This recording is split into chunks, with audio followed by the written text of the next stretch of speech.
Assalamualaikum warahmatullahi wabarakatuh. Salam sejahtera bagi kita semua. Kami dari kelompok 4 ingin mempresentasikan UML pada mobile banking. Perkenalkan rekan-rekan saya. Yang pertama, Dinda Yadini. Yang kedua, saya sendiri, Ridwan Lesmana. Yang ketiga, Jackson Selamat. Yang keempat, Sultan Muhammad. Dan yang kelima, Sadarman. Berikut penjelasan use case diagram pada mobile banking yang dijelaskan oleh Dinda Yadini. Baik, pada use case diagram mobile banking, di sini saya akan menjelaskan bagaimana prosesnya. Yang pertama adalah login. Customer atau nasabah yang pertama dilakukan pada saat mengakses mobile banking yaitu login terlebih dahulu. Maka nasabah akan memasukkan username dan PIN. Lalu dari pihak admin akan memverifikasi data sesuai dengan ID yang telah dimasukkan oleh nasabah. Yang kedua adalah make transaction, yaitu melakukan transaksi sesuai dengan kemauan nasabah. Yang ketiga adalah cek status fine, yaitu pada saat nasabah bertransaksi, maka akan perlu kode OTP untuk verifikasi data. Nah, biasanya kode tersebut dikirimkan melalui nomor handphone nasabah yang telah terdaftar oleh bank. Yang keempat adalah make transaction view, yaitu Anda bisa menemukan saldo Anda dan transaksi saldo Anda yang tersedia pada aplikasi tersebut. Aplikasi tersebut juga menyediakan perhitungan setiap transaksi yang tertunda ataupun terkirim yang Anda miliki. Yang kelima adalah cash recovery, yaitu untuk menganalisa tingkat profitabilitas perbankan. Yang keenam adalah logout, keluar dari aplikasi tersebut. Sekian penjelasan saya dan akan dilanjutkan pada activity diagram. Terima kasih kepada Dinda Yadini yang sudah menjelaskan tentang use case diagram pada mobile banking. Selanjutnya saya akan menjelaskan tentang activity diagram pada mobile banking. Pada activity diagram mobile banking akan menjelaskan bagaimana proses perancangannya.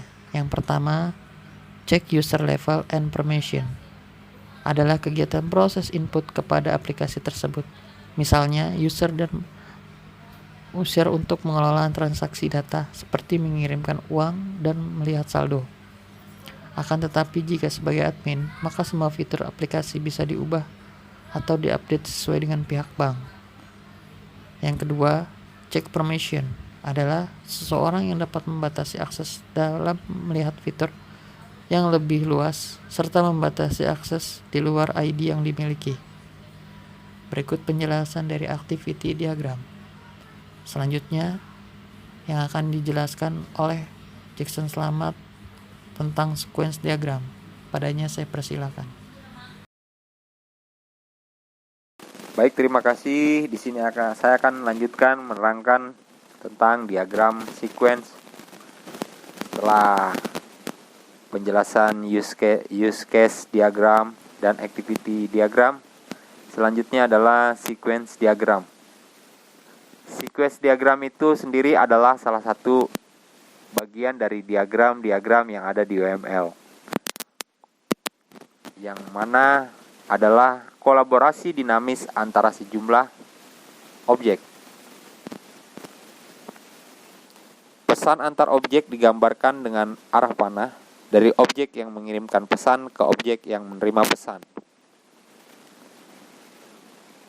Pada mobile banking, penjelasan sequence diagram adalah perancangan sequence diagram yang meliputi database yang akan diakses oleh user dan admin.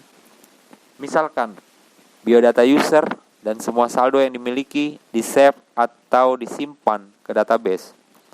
Jika user baru, maka pihak admin akan menempatkan form yang harus diisi oleh user. Form ini adalah berisi biodata nasabah, yaitu 1 nama nasabah, 2 tempat tinggal nasabah, 3 pekerjaan nasabah, 4 nomor handphone. Nah, demikianlah perancangan sequence diagram pada mobile banking. Selanjutnya akan ada penjelasan, yaitu kelas diagram yang akan dibawakan oleh rekan kami Sultan. Jadi kelas diagram ini harus kita tahu, harus ada pengertiannya juga. Jadi untuk pengertiannya, visual dari struktur sistem program pada jenis-jenis yang dibentuk. Kelas diagram merupakan alur jalannya database pada sebuah sistem. Jadi kita harus tahu jenis-jenis dan bentuknya juga nih. Untuk kelas diagram merupakan penjelasan proses database dalam suatu program. Dalam sebuah laporan sistem, maka kelas diagram ini wajib ada. Jadi untuk laporan sistem database, prosesnya kelas diagram ini wajib ada. Dan menurut para ahli, yaitu Schatzinger, mengutarakan diagram kelas atau kelas diagram menjelaskan struktur sistem dari segi pendefinisian kelas-kelas yang akan dibuat untuk membangun sebuah sistem. Nah, ini kan kita tahu pengertiannya, mungkin langsung ke fungsi dan manfaatnya aja nih. Jadi, adapun fungsi dan manfaat dari kelas diagram adalah sebagai berikut nih, yaitu menjelaskan suatu model data untuk program informasi, tidak peduli apakah model data tersebut sederhana maupun kompleks. Dan dengan menguasai kelas diagram, maka akan meningkatkan pemahaman mengenai gambaran umum skema dari suatu program dan mampu menyatakan secara visual akan kebutuhan spesifik suatu informasi serta dapat berbagi informasi ke seluruh bisnis.